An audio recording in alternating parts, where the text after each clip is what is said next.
everyone, it's Scott with HFX Motorsports. I've seen a lot of questions online lately about how to tie down a motorcycle.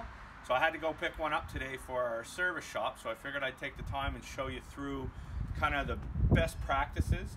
And I get a lot of this because the company started as a hobby, and I would go down to the States and I would fill a 20 or 24 foot trailer full of motorcycles. So I've literally hauled thousands of motorcycles, thousands of miles, and knock on wood, I've only ever lost one, and it was a cranky Harley that slipped out. But over the years I kind of developed best practices. So one of the biggest things is straps you use.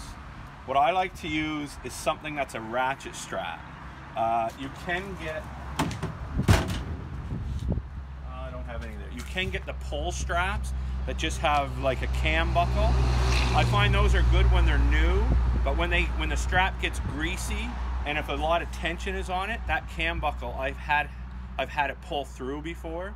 So I like to use those on things that aren't critical if it came loose. So an ATV, a side-by-side, a snowmobile, like if you had one strap come loose, no big deal, it's not really going anywhere. But if you have a strap come loose on a motorcycle, it could potentially fall over and cause a lot of damage.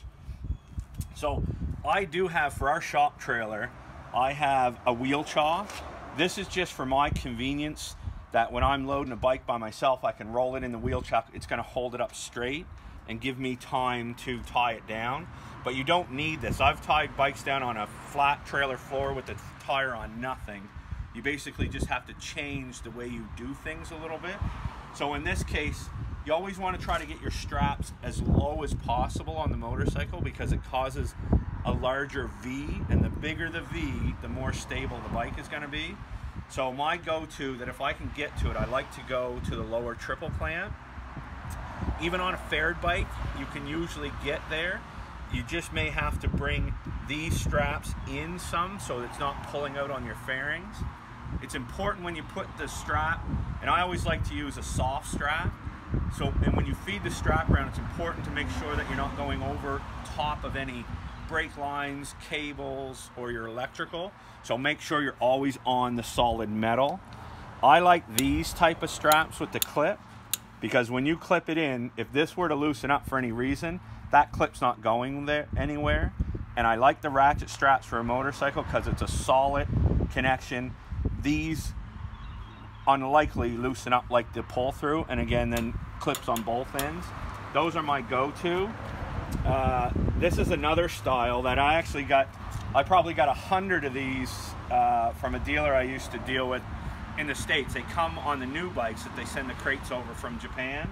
So they literally gave me a whole box, and what it is, it's just one soft loop. So what's nice about it, there is no hooks. It's soft loop on the motorcycle, so you're not going to mar or mark anything up. And then it gives you, again, that secure connection. Nothing's coming apart. That clasp or that ratchet would actually have to pull apart, and I've never had that happen. So we talked about the front being a large V.